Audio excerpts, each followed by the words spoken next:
ओम brim Brihaspati नमः। आप सभी का हार्दिक स्वागत है आपके अपने चैनल कृष्ण सखी स्टोरीज पर। आज की इस वीडियो में मैं आपको संपूर्ण बृहस्पति व्रत कथा सुनाऊंगी, बृहस्पति चालीसा पाठ और बृहस्पति भगवान की आरती सुनाऊंगी। तो आइए पूर्ण भक्ति भाव और श्रद्धा के साथ बृहस्पति भगवान की कथा का श्रवण करते हैं। प्रेम से बोलिए बृहस्पति भगवान की जय। एक समय की बात है, भारतवर्ष में एक राजा राज्य किया करता था। वह बड़ा ही प्रतापी और दानी राजा था। वह प्रतिदिन मंदिर में दर्शन करने जाता और ब्राह्मण गुरुओं की सेवा किया करता था। उसके द्वार से कोई भी मांगने वाला निराश नहीं लौटता था और वह प्रत्येक गुरुवार को भगवान बृहस्पति जी का व्रत करता और पूजन किया करता था। हर दिन वह गरीबों की सहायता करता। परंतु यह बात उसकी रानी को अच्छी नहीं लगती थी। ना तो वह व्रत किया करती थी और ना ही किसी को पैसा दान में दिया करती थी और राजा को भी ऐसा करने से सदैव मना किया करती थी। एक समय की बात है, जब राजा शिकार खेलने वन को गए थे तो घर पर रानी और केवल दासी ही थी। उस समय भगवान गुरु बृहस्पति एक साधु का रूप धारण कर राजा के द्वार पर भिक्षा मांगने आए। रानी से भिक्षा मांगी तो वह कहने लगे, हे साधु महाराज, मैं इस दान पुण्य से तंग आ गई हूँ। मेरे से घर का ही कार्य समाप्त नहीं होता तो मैं ये दान पुण्य किस प्रकार कर पाऊंगी। इस कार्य के लिए तो मेरे केवल पति देव ही बहुत है। अब आप इस प्रकार की कृपा कीजिए कि मेरा सारा धन नष्ट हो जाए और मैं आराम से रह सकूं। तब साधु के वेश में बृहस्पति भगवान बोले, हे देवी, तुम तो बड़ी विचित्र हो। संतान और धन से भला कोई दुखी होता है? इसको तो सभी चाहते हैं। पापी भी पुत्र और धन की इच्छा करता है। अगर तुम्हारे पास धन अधिक है तो तुम भूखे मनुष्यों को भोजन कराओ, प्याऊ लगवाओ, ब्राह्मणों को दान दो, कुआं, तालाब, बावड़ी, बाग, बगीचे आदि का निर्माण करो, निर्धन मनुष्यों की कुंवारी कन्याओं का विवाह कराओ, धर्म आदि कार्यों में धन खर्च करो। इस प्रकार के कार्यों से तुम्हारे कुल का और तुम्हारा नाम परलोक में सार्थक होगा और तुम्हें स्वर्ग की प्राप्ति होगी। परंतु इन सब बातों का रानी पर कोई प्रभाव न पड़ा।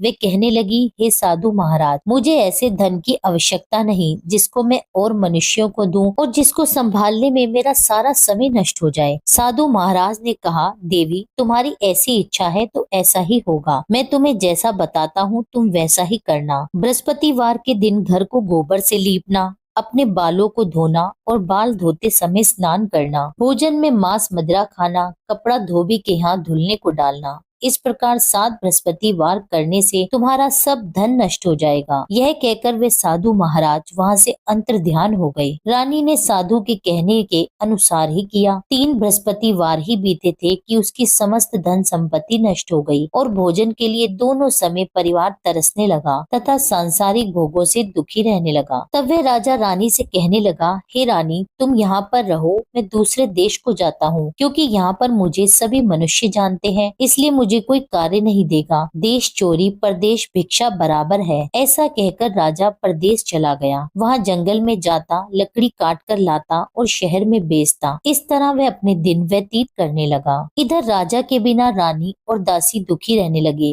किसी दिन भोजन मिलता और किसी दिन जल पीकर ही रह जाती। एक समय रानी और दासी को 7 दिन बिना भोजन के व्यतीत हो गए तो रानी ने अपनी दासी से कहा, दासी, यहाँ पास के ही नगर में मेरी बहन रहती है। वह बड़ी धनवान है, तू उसके पास जा और वहाँ से 5 सेर भेजर मांग कर ला, जिससे कुछ समय के लिए हमारा गुजारा हो जाएगा। इस प्रकार रानी की आज्ञा मानकर दासी रानी की बहन के पास गई। उस समय रानी की बहन पूजन कर रही थी, क्योंकि उस रोज बृहस्पतिवार का दिन था। जब दासी ने रानी की बहन को देखा तब उससे बोली, हे रानी, मुझे तुम्हारी बहन ने भेजा है, मुझे 5 सेर भेजर दे दो। इस प्रकार दासी ने कई बार कहा, परंतु रानी ने कोई उत्तर नहीं दिया, क्योंकि उस समय वह बृहस्पतिवार की कथा सुन रही थी। इस प्रकार जब दासी को किसी भी प्रकार का कोई उत्तर नहीं मिला तो वह बहुत दुखी हो गई और दुखी मन से रानी के पास लौट आई और कहने लगी, रानी, आपकी बहन तो बहुत धनी है, परंतु वे छोटे लोगों से बात नहीं करती। मैंने उन्हें कई बार कहा तो उन्होंने कोई उत्तर नहीं दिया तो मैं वापस चली आई। रानी बोली, हे दासी, उसका कोई दोष नहीं है। जब बुरे दिन आते हैं तब कोई सहारा नहीं देता। अच्छे बुरे का पता विपत्ति में ही लगता है। जो ईश्वर की इच्छा होगी वही होगा, यह सब हमारे भाग्य का दोष है। इधर उस रानी की बहन ने सोचा कि मेरी बहन की दासी आई थी, किंतु मैं तो उससे कुछ बोली नहीं, इससे तो वह बहुत दुखी हुई होगी। यह सोच कथा को सुन और विष्णु भगवान का पूजन समाप्त कर वह रानी अपनी बहन के घर चल दी और आकर अपनी बहन से कहने लगी, हे बहन, मैं बृहस्पतिवार का व्रत कर रही थी। जब तुम्हारी दासी आई थी तब मैं कथा सुन रही थी, और जब कथा सुनते हैं तब ना तो उठते हैं और ना ही बोलते हैं, इसलिए मैं नहीं बोली। कहो दासी क्यों आई थी? रानी बोली, हे बहन, हमारे घर अनाज नहीं था, वैसे तुमसे कोई बात कहाँ छिपी है, इस कारण मैंने दासी को तुमसे 5 सेर भेजर मांगने के लिए भेजा था। रानी की बहन बोली, बृहस्पति भगवान सबकी मनोकामना पूर्ण करते हैं, देखो शायद तुम्हारे घर में अनाज रखा हो। इस प्रकार का वचन जब रानी ने सुना तो घर के अंदर गई और वहाँ उसे एक घड़ा भेजर का भरा मिल गया। तब वे रानी और बांदी बहुत खुश हुई। दासी कहने लगी, हे रानी, देखो वैसे हमको जब भोजन नहीं मिलता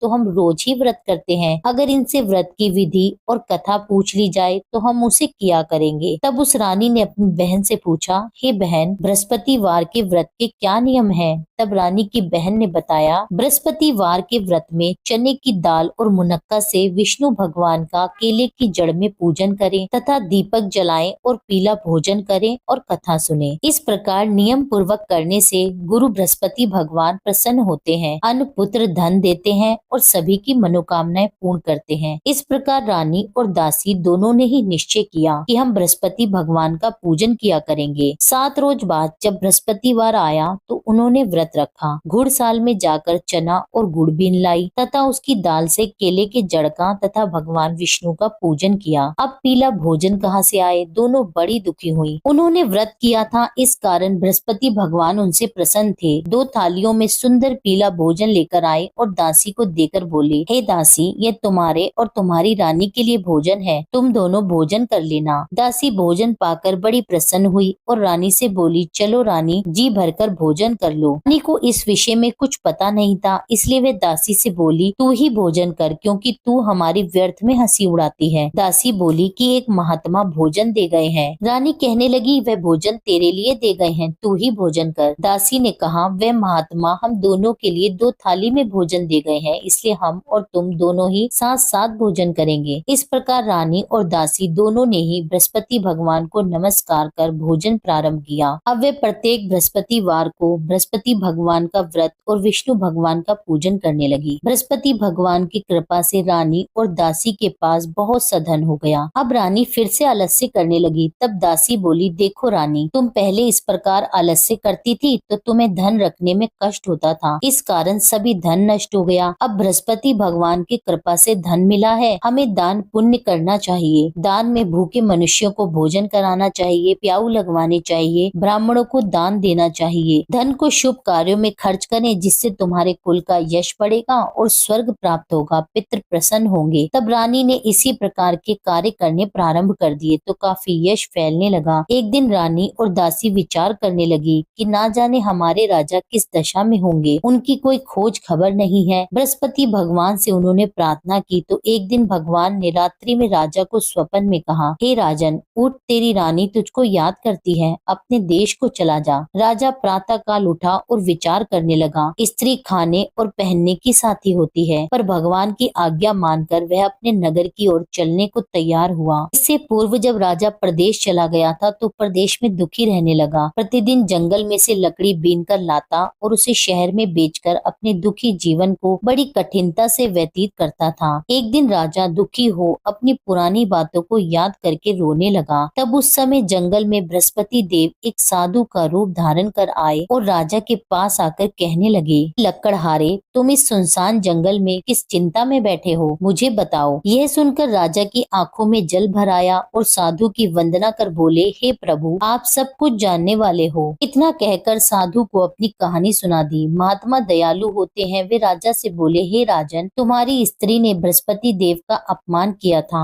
जिस कारण तुम्हारी यह दशा हुई। अब तुम किसी प्रकार की चिंता मत करो, भगवान तुम्हें पहले से भी अधिक धन देंगे। देखो, तुम्हारी स्त्री ने बृहस्पतिवार का व्रत प्रारंभ कर दिया है और तुम मेरा कहना मानकर बृहस्पतिवार का व्रत करके चने की दाल और गुड़ को जल के लोटे में डालकर केले का पूजन करो, कथा कहो और सुनो। भगवान तुम्हारी सारी मनोकामनाओं को पूर्ण करेंगे। साधु को प्रसन्न देखकर राजा बोला, हे प्रभु, मुझे लकड़ी बेचकर इतना पैसा नहीं मिलता जिससे भोजन करने के उपरांत कुछ बचा सकूं। मैंने रात्रि में अपनी रानी को व्याकुल देखा है। मेरे पास कुछ नहीं है जिससे उसकी खोज खबर मंगा सकूं। फिर मैं बृहस्पति देव की कौन सी कथा कहूँ, यह भी मुझको पता नहीं है। साधु ने कहा, हे राजन, तुम किसी बात की चिंता मत करो। बृहस्पतिवार के दिन रोजाना की तरह लकड़ियां लेकर शहर को जाओ। तुमको रोज से दुगना धन प्राप्त होगा, जिससे तुम भली भांति भोजन कर लोगे और बृहस्पति भगवान के पूजन की सामग्री भी आ जाएगी। साधु बोले, बृहस्पति भगवान की कथा इस प्रकार है। प्राचीन काल में एक ब्राह्मण था। वह बहुत ही निर्धन था। उसकी कोई संतान नहीं थी। वह नित्य नियम से पूजा पाठ करता, परंतु उसकी स्त्री बहुत मलिनता के साथ रहती थी। वह ना तो स्नान करती और ना ही किसी देवता का पूजन करती। प्रातः काल उठते ही सबसे पहले भोजन करती, बाद में कोई अन्य कार्य करती थी। इससे ब्राह्मण देवता बड़े दुखी थे। बेचारे बहुत कुछ कहते थे, किंतु उसका कोई परिणाम न निकलता। भगवान की कृपा से ब्राह्मण की स्त्री के कन्या रूपी रत्न पैदा हुई और वह कन्या अपने पिता के घर में बढ़ने लगी। वह बालिका प्रातः स्नान करके भगवान विष्णु का जाप करने लगी, बृहस्पतिवार का व्रत करने लगी। अपने पूजा पाठ को समाप्त करके वह स्कूल को जाती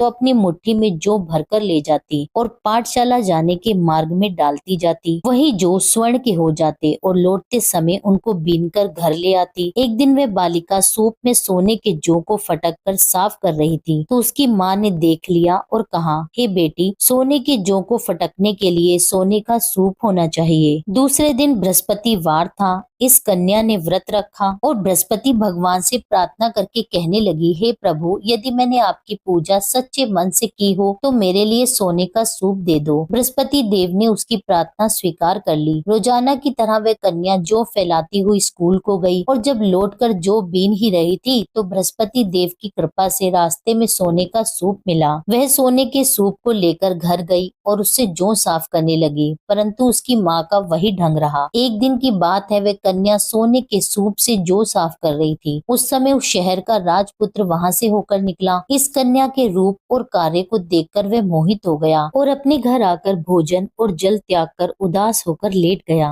राजा को जब इस बात का पता लगा तो वह अपने मंत्रियों के साथ अपने पुत्र के पास गए और बोले, हे पुत्र, तुम्हें किसी बात का कष्ट है? किसी ने तुम्हारा अपमान किया है क्या, या कोई और कारण है? सो कहो, मैं वही कार्य करूंगा जिससे तुम्हें प्रसन्नता हो। राजकुमार ने अपने पिता की बातें सुनी तो वह अपने पिता से कहने लगे, हे पिताजी, आपकी कृपा से मुझे किसी बात का दुख नहीं है और ना ही किसी ने मेरा अपमान किया है, परंतु मैं उस लड़की के साथ विवाह करना चाहता हूँ जो सोने के सूप में जौ साफ कर रही थी। यह सुन राजा भी आश्चर्य में पड़ गया और बोला, पुत्र, तुम इस तरह की कन्या का पता लगाओ, मैं उसके साथ तुम्हारा विवाह अवश्य करवा दूंगा। राजकुमार ने अपने पिता के वचन सुनने के पश्चात उस लड़की के घर का पता बतलाया। राजकुमार के बताए पते के अनुसार मंत्री उस लड़की के घर गए और ब्राह्मण कन्या का विवाह राजकुमार के साथ संपन्न करवाया। कन्या के घर से जाते ही पहले की भांति उस ब्राह्मण देवता के घर में गरीबी का वास हो गया। अब भोजन के लिए भी अन्न बड़ी मुश्किल से मिलता था। एक दिन दुखी होकर ब्राह्मण देवता अपनी पुत्री के पास गए। बेटी ने पिता को दुखी देखकर अपनी माँ का समाचार पूछा। तब ब्राह्मण ने सारा हाल कह सुनाया। कन्या ने बहुत सा धन देकर अपने पिता को विदा किया। इस तरह ब्राह्मण का कुछ समय सुख पूर्वक व्यतीत हो गया। कुछ दिन बाद फिर से वही हाल हो गया। ब्राह्मण फिर से अपनी कन्या के यहाँ आया और सभी हाल उससे कहा तो लड़की बोली, हे पिताजी, आप माता जी को यहाँ पर ले आइए, मैं उन्हें विधि बता दूंगी जिससे आपकी गरीबी दूर हो जाएगी। वह ब्राह्मण देवता अपनी स्त्री को साथ लेकर बेटी के घर पहुंचा तो पुत्री अपनी माँ को समझाने लगी, माँ तुम प्रातःकाल उठकर प्रथम स्नान करके भगवान विष्णु का पूजन करो, तुम्हारी सब दरिद्रता दूर हो जाएगी। परंतु उसकी माँ ने उसकी एक बात नहीं मानी और प्रातःकाल उठकर अपनी पुत्री और बच्चों का जूठन खा लेती थी। एक दिन उसकी पुत्री को बहुत क्रोध आ गया और एक रात कोठरी से सभी सामान निकाल दिया और उसमें अपनी माँ को बंद कर दिया। प्रातःकाल उस कोठरी में से माँ को निकाला और स्नान करा के पूजा पाठ करवाया तो उसकी माँ की बुद्धि ठीक हो गई। फिर प्रत्येक बृहस्पतिवार को वह व्रत रखने लगी। बृहस्पति व्रत के प्रभाव से उसकी माँ बहुत धनवान हो गई, पुत्रवती हो गई और बृहस्पति देव जी की कृपा से स्वर्ग को प्राप्त हुई और वह ब्राह्मण भी सुख पूर्वक इस लोक से सुख भोग कर स्वर्ग को प्राप्त हुए। इस तरह कहानी कहकर साधु देवता वहाँ से अंतर्ध्यान हो गए। धीरे धीरे अब समय व्यतीत होने लगा। फिर बृहस्पतिवार का दिन आया तो राजा जंगल से लकड़ी काट कर किसी शहर में बेचने गया। उसे उस दिन और दिनों की अपेक्षा अधिक धन मिला। राजा चना गुड़ आदि लाकर बृहस्पतिवार का व्रत करने लगा। उस दिन से उसके सभी क्लेश दूर हो गए। परंतु जब दोबारा बृहस्पतिवार आया तो वह व्रत करना भूल गया। इस कारण बृहस्पति भगवान नाराज हो गए। उसी दिन उस नगर के राजा ने विशाल यज्ञ का आयोजन किया था और शहर में यह घोषणा करवा दी कि कोई भी मनुष्य अपने घर में ना तो भोजन बनाए और न आग जलाए, समस्त लोग मेरे यहाँ ही भोजन करें। इस आज्ञा को जो नहीं मानेगा उसको फांसी की सजा दी जाएगी। इस तरह की घोषणा संपूर्ण नगर में करवा दी गई। राजा की आज्ञा अनुसार शहर के सभी लोग भोजन करने आए, लेकिन लकड़हारा कुछ देर से पहुंचा, इसलिए राजा उसको अपने साथ घर लिवा ले गया और ले जाकर भोजन करा ही रहा था तो रानी की दृष्टि उस खूंटी पर पड़ी जिस पर उसने अपना हार लटका रखा था। उसे वहाँ पर हार दिखाई नहीं दिया तो रानी ने हार की चोरी के अपराध में लकड़हारे को पुलिस बुलवाकर उसे जेल खाने में डलवा दिया। अब राजा जेल खाने में गया तो बहुत दुखी होकर विचार करने लगा, न जाने कौन से पूर्व जन्म के कर्म है जिसके कारण मुझे ऐसा दुख प्राप्त हो रहा है। फिर राजा उसी साधु को याद करने लगा जो जंगल में मिला था। उसी समय तत्काल बृहस्पति देव साधु के रूप में प्रकट हो गए और उसकी दशा को देखकर कहने लगे, अरे मूर्ख, तूने बृहस्पति देवता की कथा नहीं की, इस कारण तुझे दुख प्राप्त हुआ है। अब तू चिंता मत कर, बृहस्पतिवार के दिन जेल खाने के दरवाजे पर तुझे 4 पैसे पड़े मिलेंगे, उससे तू बृहस्पति देव की पूजा करना, तेरे सभी कष्ट दूर हो जाएंगे। बृहस्पतिवार के रोज उसे 4 पैसे पड़े मिले। राजा ने उसी पैसों की सहायता से अपना व्रत और पूजन किया। उसी रात्रि को जब राजा सो रहा था तो बृहस्पति देव ने राजा को स्वप्न में कहा, हे राजन, तुमने जिस आदमी को जेल खाने में हार की चोरी के अपराध में बंद कर रखा है वह निर्दोष है, वह राजा है, उसे छोड़ देना। रानी का हार उसी खूंटी पर लटका हुआ है, अगर तू ऐसा नहीं करेगा तो मैं तेरे राज्य को नष्ट कर दूंगा। राजा प्रातः काल उठा तो रानी का हार खूंटी पर टंगा देखकर लकड़हारे को बुलाकर उससे क्षमा मांगी तथा राजा को योग्य सुंदर वस्त्र आभूषण देकर विदा किया। भगवान बृहस्पति देव की आज्ञा अनुसार राजा अपने नगर को चल दिया। राजा जब नगर के निकट पहुंचा तो उसे बड़ा ही आश्चर्य हुआ। नगर में पहले से भी अधिक बाग, तालाब, कुएं, मंदिर तथा बहुत सी धर्मशाला बने हुए थे। राजा ने पूछा कि यह किसका बाग और धर्मशाला है। तब नगर के सब लोग कहने लगे कि यह सब रानी और दासी का है। तो राजा को बड़ा आश्चर्य भी हुआ और गुस्सा भी आया। जब रानी ने यह खबर सुनी कि राजा आ रहे हैं तो उसने अपनी दासी से कहा, हे दासी, देख राजा हमें कितनी बुरी दशा में छोड़ गए थे, वह हमारे ऐसे हालात देखकर कहीं लौट न जाए, इसलिए तू द्वार पर ही खड़ी हो जा। रानी की आज्ञा सुनकर दासी द्वार पर ही खड़ी हो गई। जब राजा आए तो उन्हें अपने साथ लिवा लाई। तब राजा ने क्रोध करके अपनी तलवार निकाली और पूछने लगा, यह बताओ तुम्हें यह धन कैसे प्राप्त हुआ। तब रानी ने कहा कि यह सब धन बृहस्पतिवार के व्रत के प्रभाव से मिला है। तब राजा ने निश्चय किया कि 7 रोज बाद तो सभी बृहस्पति देव का पूजन करते हैं, परंतु मैं रोजाना दिन में 3 बार कहानी कहा करूंगा और रोज व्रत किया करूंगा। अब हर समय राजा के दुपट्टे में चने की दाल बंधी रहती तथा दिन में 3 बार कहानी कहता। एक रोज राजा ने विचार किया कि चलो अपनी बहन के यहाँ आवे। इस तरह निश्चय कर राजा घोड़े पर सवार हो अपनी बहन के यहाँ जाने लगा। मार्ग में उसने देखा कि कुछ आदमी एक मुर्दे को लिए जा रहे हैं, तो उन्हें रोक कर राजा कहने लगा, भाइयों, मेरी बृहस्पतिवार की कथा सुन लो। वे बोले, लो, हमारा तो आदमी मर गया है और इसको अपनी कथा की पड़ी है। परंतु कुछ आदमी बोले, अच्छा कहो, हम तुम्हारी कथा भी सुनेंगे। राजा ने दाल निकाली और जब आधी ही कथा हुई थी कि क्योंकि मुर्दा हिलने लगा और जब कथा समाप्त हुई तो राम राम कहकर वह मनुष्य खड़ा हो गया। आगे मार्ग में उसे एक किसान खेत में हल चलाता हुआ मिला। राजा ने उसे देखा और उससे बोला, अरे भाइयों, तुम मेरी बृहस्पतिवार की कथा सुन लो। किसान बोला, जब तक मैं तुम्हारी कथा सुनूंगा तब तक तो 4 हरिया जोत लूंगा, जा अपनी कथा किसी और को सुनाना। इस तरह राजा आगे चलने लगा। राजा के हटते ही बैल पछाड़ खाकर गिर गए तथा किसान के पेट में बहुत जोर से दर्द होने लगा। उस समय उसकी माँ रोटी लेकर आई थी। उसने जब यह देखा तो अपने पुत्र से सब हाल पूछा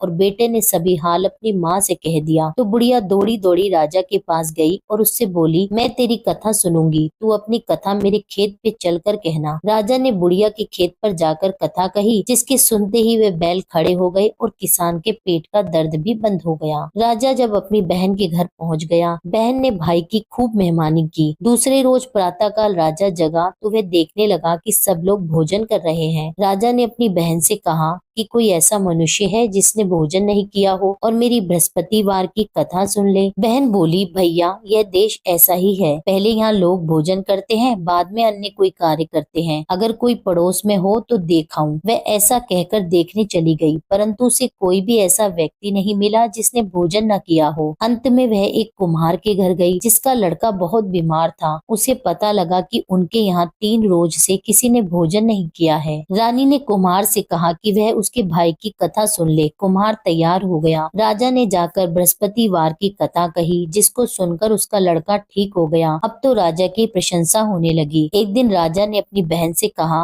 बहन, हम अपने घर को जाएंगे, तुम भी तैयार हो जाओ। राजा की बहन ने अपनी सास से कही तो सास बोली, हाँ चली जा, परंतु अपने लड़कों को मत ले जाना, क्योंकि तेरे भाई के यहाँ कोई औलाद नहीं है। बहन ने अपने भाई से कहा, हे भैया, मैं तो चलूंगी मगर कोई बालक नहीं आएगा। राजा बोला, जब कोई बालक नहीं चलेगा तब तुम क्या करोगी? बड़े दुखी मन से राजा अपने नगर को लौट आया। राजा ने अपनी रानी से कहा, हम निर्वंशी राजा हैं, हमारा मुंह देखने का धर्म नहीं है और कुछ भोजन आदि भी नहीं किया। रानी बोली, हे नाथ, जब बृहस्पति देव ने हमें सब कुछ दिया है तो संतान भी अवश्य देंगे। उसी रात बृहस्पति देव ने राजा को स्वप्न में कहा, हे राजन, उठ, सभी सोच को त्याग दे, तेरी रानी गर्भ से है। यह बात सुनकर राजा बहुत खुश हुआ। 9वें महीने में रानी ने एक सुंदर पुत्र को जन्म दिया। तब राजा बोला, हे रानी, स्त्री बिना भोजन के रह सकती है, बिना कहे नहीं रह सकती। जब मेरी बहन आवे तो मुझसे कुछ मत कहना। रानी ने सुनकर हाँ कर दिया। जब राजा की बहन ने शुभ समाचार सुना तो वह बहुत खुश हुई और बधाई लेकर अपने भाई के घर आई। तब रानी ने कहा, घोड़ा चढ़कर तो नहीं आई, गधा चढ़ी आई। राजा की बहन बोली, भाभी, मैं इस प्रकार ना कहती तो तुम्हें औलाद कैसे मिलती? बृहस्पति देव ऐसे ही हैं, जिसकी जैसी मन में कामनाएं हैं सभी को पूर्ण करते हैं। जो सद्भावना पूर्वक बृहस्पतिवार का व्रत करता है, कथा कहता और पढ़ता और सुनता है और दूसरों को सुनाता है, बृहस्पति देव उसकी सभी मनोकामनाएं पूर्ण करते हैं। भगवान बृहस्पति देव उनकी सदैव रक्षा करते हैं। संसार में जो भगवान बृहस्पति जी का पूजन व्रत सच्चे हृदय से करता है, उसकी समस्त मनोकामनाएं पूर्ण होती हैं। जैसी सच्ची भावना से रानी और राजा ने बृहस्पति भगवान की कथा का गुणगान किया तो उनकी सभी इच्छाएं बृहस्पति भगवान जी ने पूरी की। इसलिए सबको कथा कहने सुनने के बाद प्रसाद लेकर जाना चाहिए। हृदय से उनका मनन करते हुए जयकारा बोलना चाहिए। प्रेम से बोलिए, श्री बृहस्पति भगवान की जय, विष्णु भगवान की जय। अब सुनिए बृहस्पति चालीसा पाठ। प्रणाऊ प्रथम गुरु चरण, बुद्धि ज्ञान गुण खान, श्री गणेश शारद सहित बसो हृदय में आन। अज्ञानी मति मंद में, हे गुरु स्वामी सुजान, दोषों से मैं भरा हुआ तुम हो कृपा निधान। जय नारायण जय निखिलेश्वर, विश्व प्रसिद्ध अखिल तंतेश्वर, यंत्र मंत्र विज्ञान के ज्ञाता, भारत भू के प्रेम प्रणेता। जब जब हुई धर्म की हानि, सिद्धाश्रम ने पठाई ज्ञानी, सच्चिदानंद गुरु के प्यारे, सिद्ध आश्रम से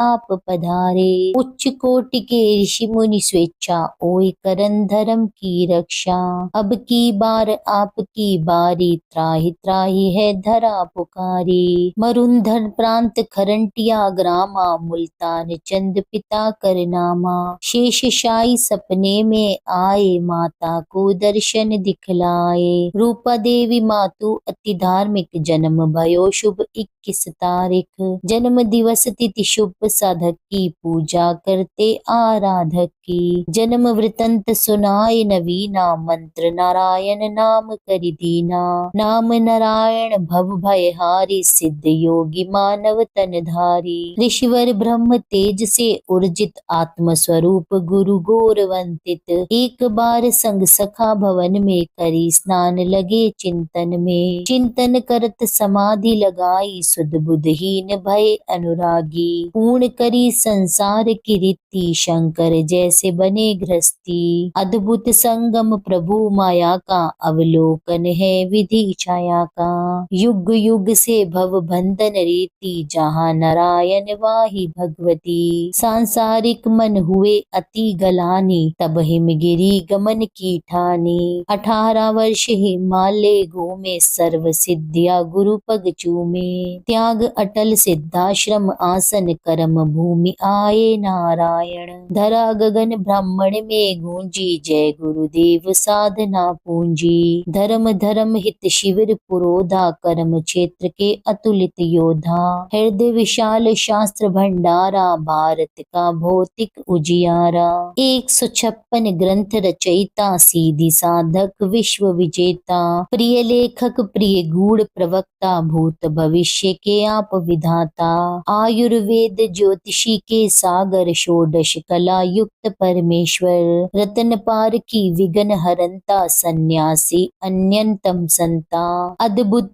चमत्कार दिखलाया, पारद का शिवलिंग बनाया। वेद पुराण शास्त्र सब ज्ञाते, पारेश्वर दुर्लभ कहलाते। पूजा कर नित्य ध्यान लगावे, जो नर सिद्धाश्रम में जावे। चारों वेद कंठ में धारे, पूजनीय जन जन के प्यारे। चिंतन करत मंत्र जब गाए, विश्वामित्र वशिष्ठ बुलाए। मंत्र नमो नारायण साचा, ध्यानत भागत भूत पिचाशा। प्रात कल करहि निखिलायन, मन प्रसन्न नित तेजस्वी तन। निर्मल मन से जो भी ध्यावे, रिद्धि सिद्धि सुख संपत्ति पावे। पथ करहि नित जो चालीसा, शांति प्रदान करहि योगी सा। अष्टोत्तर शत पाठ करत जो, सर्व सिद्ध्या पावत जन सो। श्री गुरु चरण की धारा, सिद्ध आश्रम साधक परिवारा। जय जय जय आनंद के स्वामी, बारंबार नमामि नमामि। श्री बृहस्पति भगवान की आरती। जय बृहस्पति देवा, ओम जय बृहस्पति देवा। छिन छिन भोग लगाऊं, कदली फल मेवा। ओम जय बृहस्पति देवा, तुम पूर्ण परमात्मा, तुम अंतर्यामी। जगत पिता जगदीश्वर, तुम सबके स्वामी। ओम जय बृहस्पति देवा, चरना अमृत निज निर्मल, सब पातक हरता। सकल मनोरथ दायक, कृपा करो भरता। ओम जय बृहस्पति देवा, तन मन धन अर्पण कर, जो जन शरण पड़े। प्रभु प्रकट तब हो कर, आकर द्वार खड़े। ओम जय बृहस्पति देवा, दीन दयाल दयानिधि, भक्तन हितकारी। पाप दोष सब हरता, भव बंधन हारी। ओम जय बृहस्पति देवा, सकल मनोरथ दायक, सब संशय तारी। विष विकार मिटाओ, संतन सुखकारी। ओम जय बृहस्पति देवा, जो कोई आरती तेरी प्रेम सहित गावे। जेठानन आनंद कर, सो निश्चय पावे। ओम जय बृहस्पति देवा, जय बृहस्पति देवा। स्वामी जय बृहस्पति देवा, छिन छिन भोग लगाऊं, कदली फल मेवा। ओम जय बृहस्पति देवा। आशा करती हूँ यह वीडियो आपको पसंद आई होगी। कथा आपको पसंद आई हो, वीडियो अच्छी लगी हो तो वीडियो को लाइक जरूर करें, वीडियो पर कमेंट करें, भगवान बृहस्पति देव की जय लिखिए और जिन भी लोगों ने अभी तक मेरे चैनल को सब्सक्राइब ना किया हो उनसे मेरा अनुरोध है कि चैनल को सब्सक्राइब कर लें। मिलती हूँ आपसे एक अगली वीडियो में, जब तक के लिए जय श्री राधे।